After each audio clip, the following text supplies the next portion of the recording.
Thank you. I'd like to acknowledge David's family here today and extended family. I've been honoured to speak on David's formative years.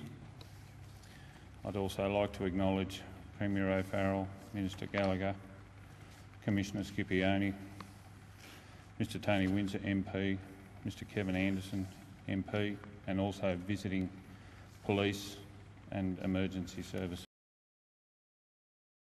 David James Rixon was born on the 31st of July 1971, the only child of Gwen and Ken Rixon. As a little boy, David loved to read books, so his mother would buy him a new golden book every week and he would sit and read them for hours. David grew up in Riverview Street with his mum, grandparents Tom and Frida McDonald and his auntie Catherine. David was the apple of his grandparents' eyes. His grandmother, Nanny, looked after David so his mother could return to work, and his grandfather, Fardy, who David idolised and followed everywhere, was always there to answer David's 1,000,001 questions. David was Catherine's annoying little shadow. He wanted to go everywhere with her. He could never say her name, so he called her Dodo. He would follow her everywhere, often calling out to her, "Dodo, take me too," as she was on her way to work at the corner shop. She always had to promise to bring him home a bag of lollies to shut him up. He was also embarrassing for Catherine, as he would never sit on Santa Claus's knee alone, so she would have to sit with him on Santa's other knee. When David went to primary school, he loved football, and his mother would have to buy him special bubble gum and football cards so he could take them to school and swap with friends. David attended Tamworth Primary School and enjoyed playing soccer, and in his senior years attended Farrer High School. It was there he became interested in cricket and showed potential as an opening bowler.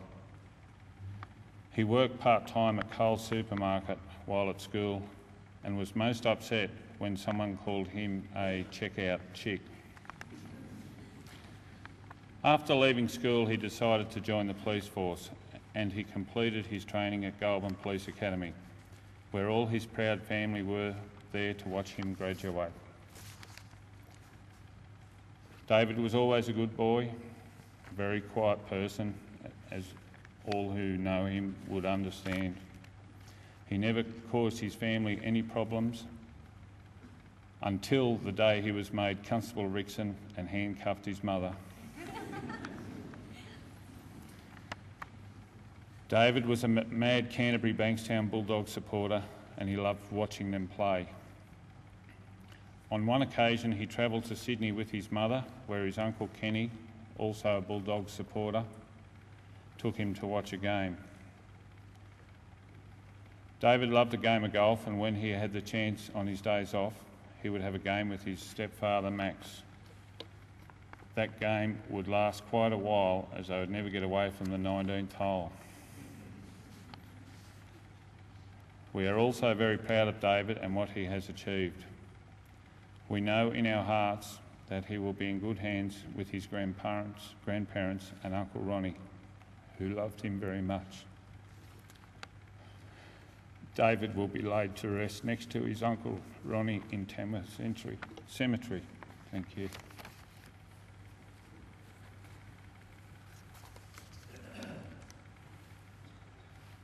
My name is Ian Mason. I'm a former colleague of Dave's and close friend, and I'd just like to read a few words written by the Rixon family as spoken by Fiona. I remember the night we first met. It was 10:30 on Saturday the 5th of September at the Time Warp dance at the Lees Club. Joe Pizzuto, being cheeky, introduced us. I remember how easily we fell into talking just like old friends. The whole night we talked, danced and talked some more. I know you felt it too, because when I went to leave you, you were very insistent that I remembered your phone number. You must have told me your number at least 15 to 20 times. I didn't forget, and we've been inseparable ever since. The home we made together was always full of laughter. Your dad jokes or favourite saying would always have someone in the house laughing. One of your favourites was whenever I left a broom out, you would say to me, "Hun, you can't leave that there, it's a no parking zone." You would love to wind me up by telling me you were jealous that I have 2 offices and you only had one, mine being the kitchen and the laundry. We loved your jokes and how they made the kids roll their eyes and say, "Dad, really not another dad joke." I know they're all going to miss hearing you say, "What did the Martian say to the petrol pump?" Take your finger out of your ear when I'm talking to you. It wasn't also his dry sense of humour that we loved, it was also his nerdy sense of dress. We would always rib him about his bus driver socks and his polo shirts buttoned right up to the collar.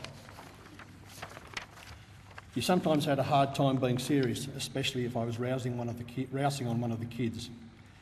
We would often catch you trying really hard to hide a grin or stifle a laugh, which of course made us laugh. Your sweet tooth was well known throughout our family. Every time your mum made a trifle, she always had to bring over 2, one for you and one for the rest of us.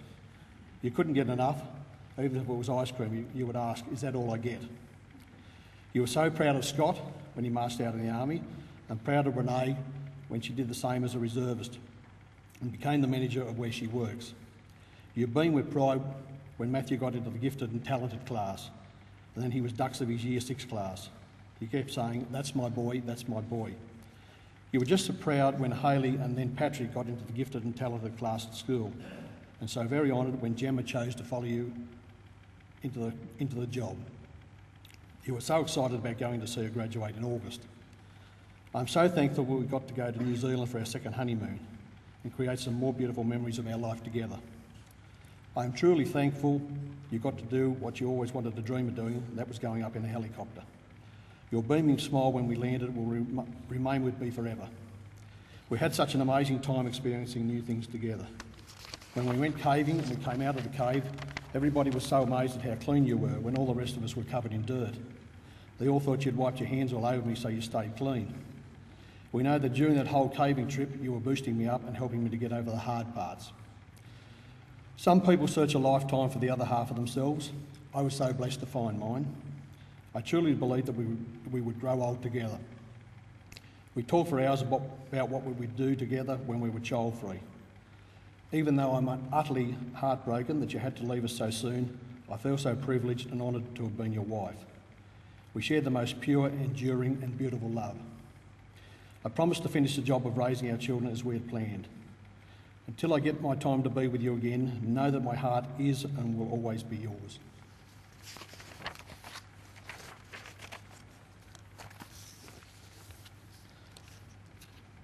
I served as a police officer with the New South Wales Police for a period of 30 years from 1979 to 2009.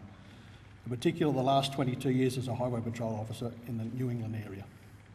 It was during the latter time of my career in 1995 that I met this quiet, unassuming little fellow named David Rixon, otherwise known to all as Rico. Little did I know just how much he would touch not just those lives around him, but touch my life in a way that I will always remember. When I first met Rico, I just started highway patrol duties at Tamworth. Dave, a local born and bred Tamworth boy, had begun his policing career in Newcastle, but after a short period in that city was determined to return to his own home. He had transferred to Corindai Highway Patrol and moved back in home with his mother in South Tamworth, whilst travelling to and from Corindai on a daily basis for about 12 months, before securing a position at Tamworth in 1996. This was when I got to know him a little better and began to visit him at his mother's Gwen's residence, where she doted on him in a loving way. This was evident when she found out that she was going to be out of town. Gwen would cook all his meals for him and leave them in the fridge. One wag in the office dubbed that David Rixon's meals on wheels, and we never let him live that down. Rico loved his golf and loved to go with the boys on the annual trips to Bonneville and Jupiter's. And like most men in their prime, he liked to party with the other fellows on the trip. But this all changed when he met the love of his life and he settled down quickly into married life and family ways. Dave readily accepted Fiona's children as his own. With the addition of 2 more children to complete the picture, theirs was a happy life. I had the pleasure to be the best man at their wedding in 2001, in a simple ceremony in their backyard. I was to witness the start of a new era in Rico's life. Dave and I had similar tastes in music, and we would often go to Newcastle and Sydney and stay the night while attending various rock concerts. One of his all-time favourite bands, AC/DC, toured Australia in early 2001 about 2 weeks before he was married. I never told Fiona, but I always had this sneaking suspicion that the wedding may have been pushed back a little to ensure that we wouldn't miss the show. One little known fact about Dave was that, like me, he was slightly partial to listening to Kylie Minogue music. When we heard she was touring Australia, we glanced at each other briefly, but without speaking a word, we both knew that it was best off left alone, as no one would believe that we were the only two straight guys at the concert. The subject was never broached again, nor were we going to let on to anybody that we'd even considered going. Aside from Rico's love of music, Dave and Fiona had an unusual habit of constantly rearranging furniture in their current home, and I'd shudder and break into a nervous sweat when he'd ring me on his days off and ask what I was doing and was my utility available. On most occasions, they'd buy furniture that was too big to go in the bedrooms, and by the way, it was always the upstairs rooms that had to be rearranged. So after lugging these delightful pieces of heavy timber upstairs, we'd find it wouldn't fit through the doorways. On these visits, I would mention that I'd brought my steel chainsaw with me and that I'd noticed that they did have an open fireplace. Apart from that, as far as his job went, he was the utmost professional. It was rare for Dave to need assistance in his day-to-day duties. With a broad knowledge of policing, in particular traffic skills, I would occasionally have to turn to him and say, "What do we do now?" In his own calm way, he'd usually figure out how to handle the situation. And this was evident in the quality and quantity of work he processed. Dave had this knack for turning what you thought would be a slow night into the opposite, as even in the quietest of RBT locations, we'd never leave empty-handed. There'd always be an unlicensed driver, an unaccompanied learner or an unregistered vehicle heading our way. He was well respected and highly regarded throughout the community. I never heard a bad thing about him from anyone he'd met, whatever the circumstances may have been, nor was he the type to say a bad word about anyone else. To say this has shocked me to the core would be an understatement. To me, the small country town at heart, Tamworth, lost its country innocence when we lost David Rixon. To Fiona, their children, family and friends, I extend my deepest heartfelt sympathies for a man that none of us will ever forget. Rest in peace, little buddy. Be assured that Fiona and the kids will be fine. Thank you.